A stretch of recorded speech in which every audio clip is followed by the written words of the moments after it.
Қалайсыздар? Бүгін екінші сабақ. Менде қандай фурнитура бар, сол фурнитурамен тігетін боламын. Менде қара көзді осындай тастар бар екен. Дәл осы оюдың дөңгеленген жерлеріне осы қара тастарды тігетін боламын. И қызыл тастан осындай кішкентай капля екі тас бар екен. Осымен тігетін боламын. Сіздер өздеріңізде қандай тас бар, сондай бірдей қылып тіксеңіздер де болады, әртүрлі қылып тіксеңіздер де болады. Және ақ жіппен тігетін болам. 40 жіп, 3 түрлі инем бар. Өте майда бисер тіккенге арналған ине. Размері 11 мен 13 арасы болуы мүмкін. Мынау жай бисер тіккенге 11 размердегі бисерге келеді. 11 размерді бисерді тігуге арналған ине. Мынау үлкен кәдімгі өзіміздің үлкен ине. Үлкен тастарды, үлкен моншақтарды тігуге болады. Және клей. Клей осындай клей. Менде үлкен уже таусылып қалды. Уже шетін іші. Мен сіздерге айтатыным, үлкен клей алмаңыздар, көп жұмыс істемесеңіздер. Үйренгенге кішкентайын алсаңыздар болады. Себебі үлкен клейлер іші қатып қалады екен. Шетін тестім. Әлі мына жерде бар, менде біраз. Уже көбін қолданып тастадым. Осы клей жапсырғанға бірінші осы тастарымызды тігіп аламыз. Одан кейін мына жиегін тігіп аламыз, шекарасын. Одан кейін стразовый лента. Кеттік. Мен тастарымды дәл осылай тігіп аламын. Содан кейін қосылатын боламын. Менің моншақтарымды тігіп алдым. Артынан түйме қадағандай қылып тігіп аласыздар. Түйме қадағандай қылып тігіп аласыздар. Қараңыздар, сіздерге размері жайлы айта кетейін осы моншақтардың. Мынау үлкен түрі. Үлкен базарда сатылатын түрі. Осының кішкентайысын аласыздар. Мынау үлкен түрі. Осының кішкентайысын аласыздар. Размері одан сәл кіші болады. Примерно 1 сантиметр. Мынау үлкендеуі міне. Байынан 1 сантиметр, байынан 1,5 сантиметр. 1,5-2 сантиметр болады байынан. Осының кішкентайларын аласыздар. Енді жиегіне тігуге кірсеңіз, жиегін сары моншақ пен қызыл моншақты араластырып тігеміз. Яғни мына шетін тіккен кезде примерно 0,5 сантиметр қалдырып сызып шығасыздар.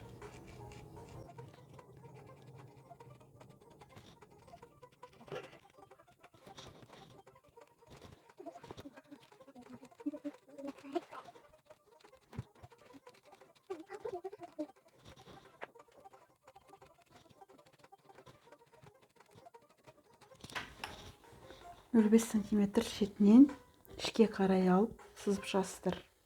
Осымен қазір сары моншақпен, сары бисерімізбен 2 миллиметрлік хрустальдікті ортасына салып тігіп шығамыз.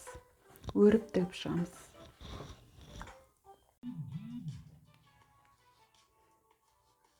Қараңыздар, тіккен кезде тура ортасынан бастаймыз. Ортасынан закрепка беріп аламыз. Закрепка беріп аламыз.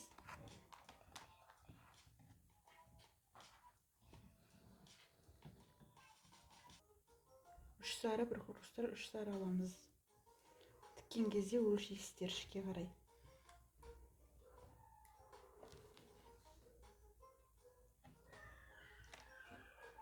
Өлшегенде мына бірінші, екінші бисердің астынан аласыздар. Тура сызықтың үстінен екінші бисердің астынан аласыздар. Себебі бізде мынау кішкене көтеріліп тұру керек.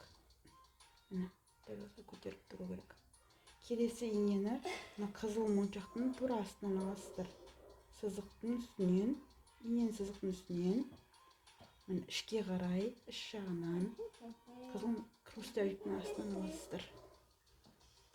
Дәл осылай 3 сары, 1 хрусталь, тағы да 3 сары аласыздар. Келесі алған кезде мына жерде примерно 0,5 сантиметр. 0,5 сантиметрні қызыл хрустальменен ішке қарап, мына шеткі моншаққа дейін. Енді сол 0,5-ті осы жерден аласыздар. Міне 0,5 сантиметр былай қарай аласыздар. Яғни мынау ұзындықтың жартысын мына жаққа шығарасыздар.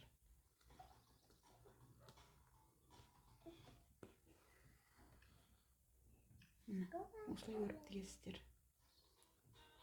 Келесі инені тура мына сары моншақ шыққан жерден сіздерге көрініп тұр ма?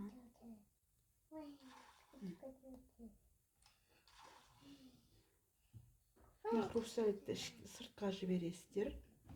Тура мынау бисерге бірінші тігіс біткен жерден инені шығарып, іш жағынан шығарасыздар.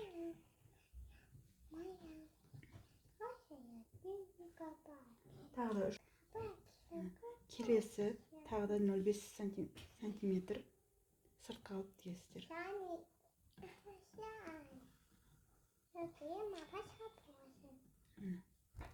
Сонда сіздерде өріліп тігіледі. Тағы да моншақтың біткен жеріне жарасыздар. Сіздер көрініп тұр ма? Мінекей. Ине бірақ хрусталь іш жағынан алыну керек.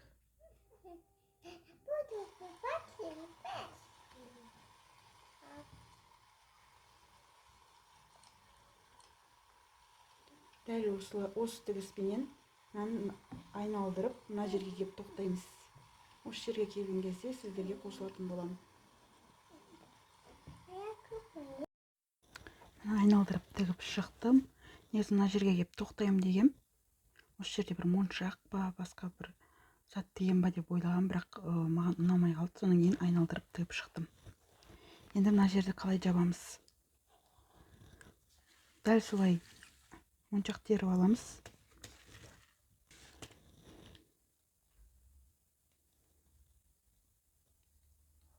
Үш бисер, бір хрусталь. Мына жағына 3 бисер.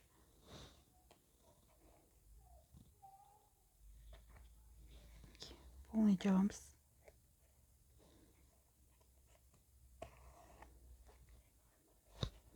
Мына жер жабылды міне. Енді мына жерден тағы шығарамыз. Инені шығарамыз. Іш жағынан аламыз. Іш жағынан. Енді мына жерден тағы да 3 бисер. Бір хрусталь 3 бисер аламыз.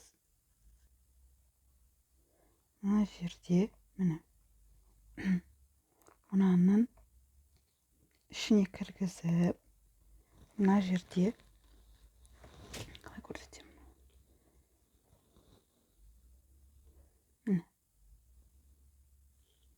Мынау іш жағынан жіп шығып тұр.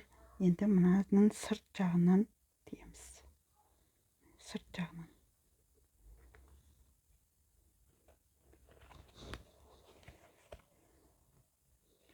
Сонда мына жеріміз жабылды.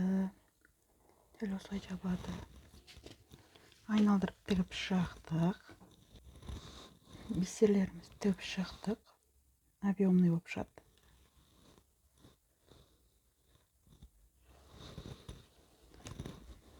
Старразовый лентамызды қараймайтын корейский түрі.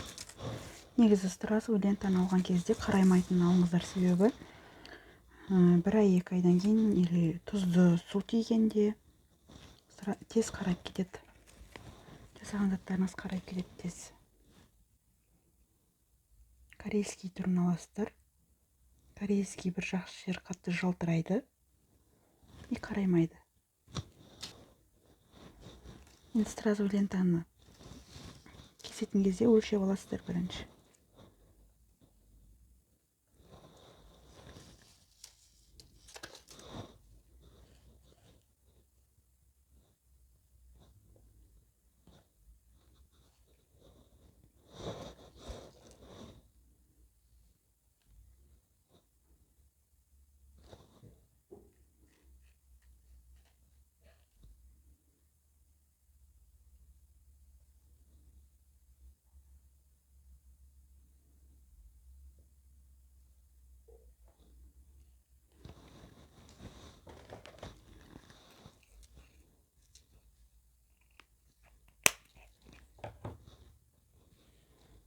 екінші жағын да өлшеп аламыз.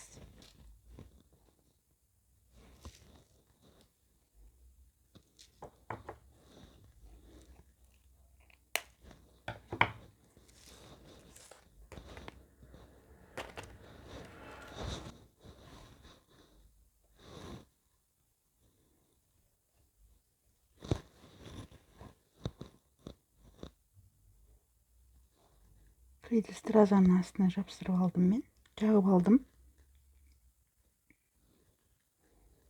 Енді абайлап жапсырып аламыз.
Екінші жағын жапсырып аламыз.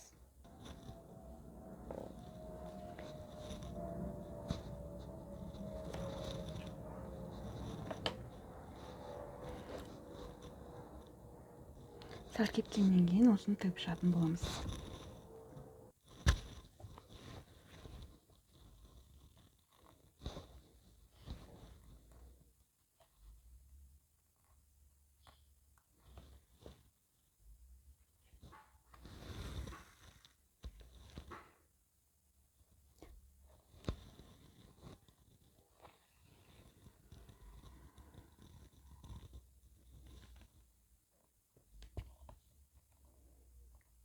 Жақсылап закрепка беріп алыңыздар.